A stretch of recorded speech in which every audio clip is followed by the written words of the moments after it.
Hey, what's going on everyone? My name is Aaron. In today's video, we're going to be talking about Bitcoin and 5 things you probably didn't know about it.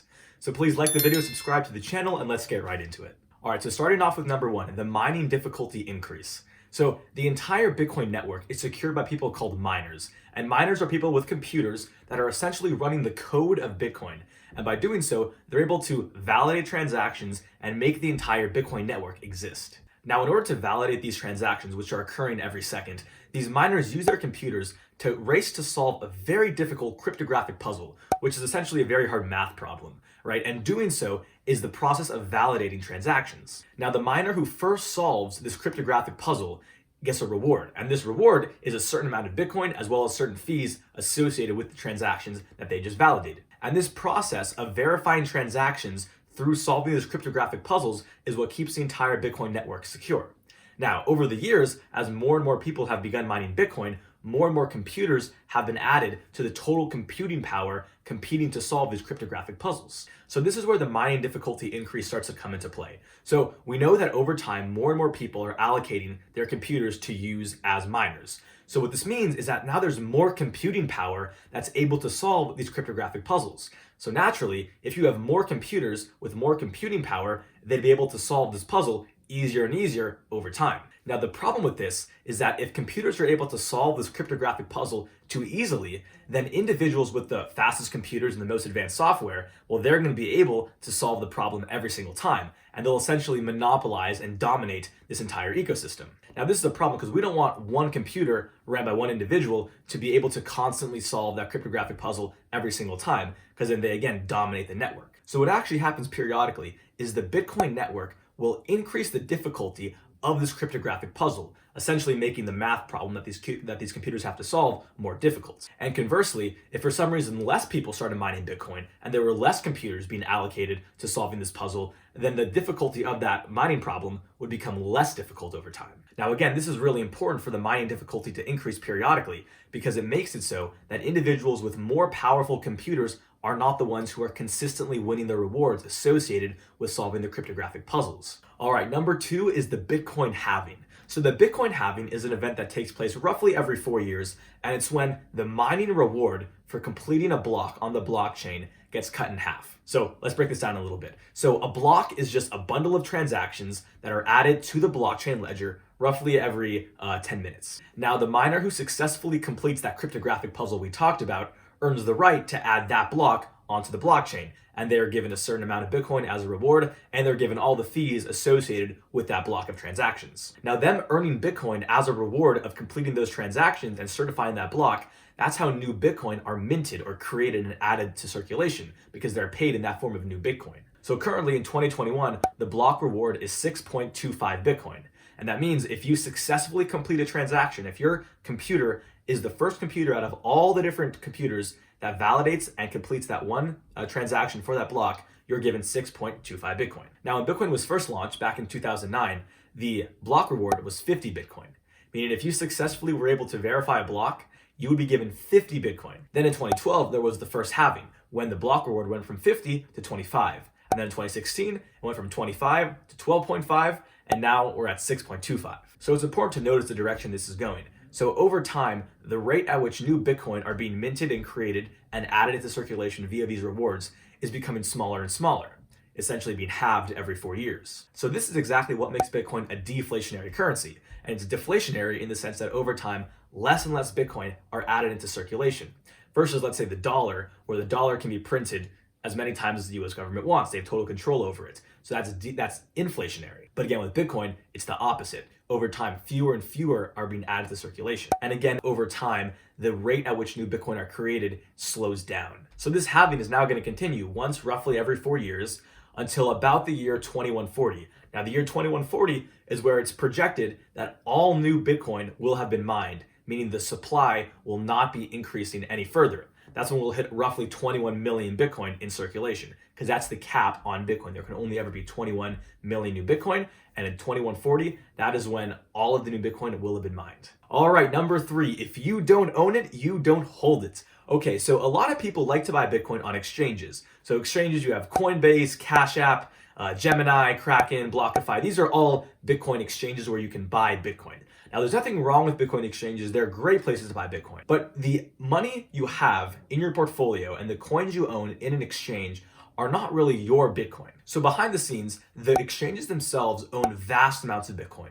And when you, let's say, put $100 into your portfolio and buy $100 worth of Bitcoin, what's actually happening behind the scenes is the exchange, who owns a ton of Bitcoin, is allocating $100 worth of Bitcoin to your account. So it's technically under your name, but it's still owned by the exchange. So what that means is if you want to transfer your money off of the exchange, there's $100 set aside for you to do that. But again, remember, until you take that money off of the exchange into your own private wallet, you still don't technically own that Bitcoin. It's still technically owned by the exchange.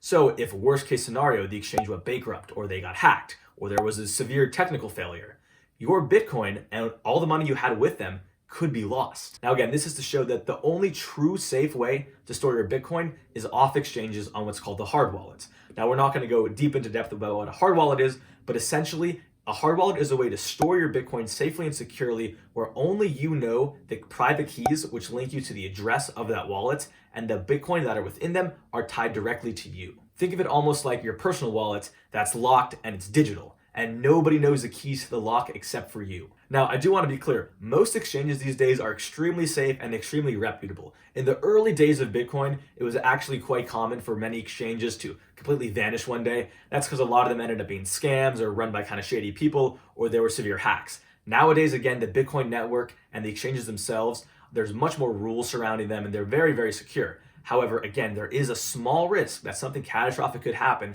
and the money you have in exchanges is technically not yours. Now again, if you only have a couple $100 in an exchange in your portfolio, then it's not that big of a deal because again, the chances of you losing that are very, very low. However, if you have thousands and thousands of dollars or entire life savings held up in digital assets on these exchanges like Bitcoin, then it would make more sense for you to want to take those assets and move them into something safer like a hard wallet. All right, number 4 is going to be viewing blockchain activity. Now, as we know, the blockchain is an open, transparent ledger that shows every history of transaction throughout the existence of that blockchain. And you can actually see the specific blockchain activity on certain websites. So as you can see over here, I'm going to blockchainexplorer.com, and this is a website that allows you to see various information of things going on within the blockchain at any given moment. So as you can see the latest transactions of Bitcoin, you can see how many people are holding how much Bitcoin, you can see how many wallets are currently active, how much money is being held in certain wallets, how long have those wallets been active for. These are all things that a website like Blockchain Explorer can show you. And again, this is all possible because Bitcoin is an open ledger. So people can actually go back in the blockchain and they can trace transactions between wallets and they can figure things out, like how much money is in certain wallets, etc. Now, there are many other websites that do a similar kind of thing, and some even offer paid services to give you even more information than you can see for free. There are other websites that show you which nodes are currently active. Now, a node is just a Bitcoin miner, someone who has a computer set up that's running and facilitating and validating Bitcoin transactions, and it can show you throughout the world where these nodes are set up, which is great because it's a great visualization to see just how far-reaching Bitcoin is and how far-reaching the network is. There are people all over the world running the code, which is Bitcoin, and securing transactions and validating these transactions. All right, number 5, some Bitcoin is lost forever. So a common reason people like buying Bitcoin again is because it's a deflationary asset. There's only ever going to be 21 million Bitcoin ever created, and the rate at which new Bitcoin are created is going to slow down over time. Now, having that hard 21 million Bitcoin cap is great because again, something like the US dollar, it can be printed an infinite amount of times. But Bitcoin is capped at 21 million. But there's actually less than 21 million Bitcoin that are going to be in circulation. Because the total amount of Bitcoin mined will be 21 million, but some of that Bitcoin is completely lost forever. So the reason for this is simple human error. So when I do a Bitcoin transaction, let's say I want to send Bitcoin to my friend, if I make a mistake and accidentally type in the wrong Bitcoin address, or I send it to the wrong wallet, or I send it to a wallet that's not active, or I forget my private keys to my private wallet, well, that Bitcoin's lost. I can't recover it. I can't reverse that transaction. So if I have a private wallet that has 5 Bitcoin on it, and I forget the keys to the private wallets, well, those 5 Bitcoin are going to be forever locked in that wallet as long as I cannot remember those private keys. Now, this is kind of interesting because now we have 21 million Bitcoin that are going to be mined, but a percentage of that Bitcoin has already been lost. Now, people have different ways of estimating what amount of Bitcoin is lost forever, but a common way is to take Bitcoin wallets and Bitcoin addresses which haven't had any activity in and out of them in the past, let's say 5 years, and consider those to be lost wallets. Think back to the early days when you could buy Bitcoin for under $1. Think about the people who put hundreds and thousands of dollars into Bitcoin, buying vast amounts, and then just ended up forgetting about it, forgetting their wallet addresses. These are real things that have happened to people. And only recently, when the price has gone up so much, has it become worthwhile to try to figure out where those wallets are. But a lot of these wallets where people owned vast amounts of Bitcoin have simply been lost because they were forgotten about, they were lost. Now, whatever actual amount of Bitcoin has been truly lost, it just goes to show that Bitcoin is actually more scarce and more rare than that 21 million coin cap. Thanks for sticking to the end of the video. Please leave a like if you enjoyed it. In the comment section down below, drop a comment. Was there something that surprised you? Maybe you knew all these facts and you're an expert. Let me know in the comment section down below. Please subscribe, and I will see you in the next one.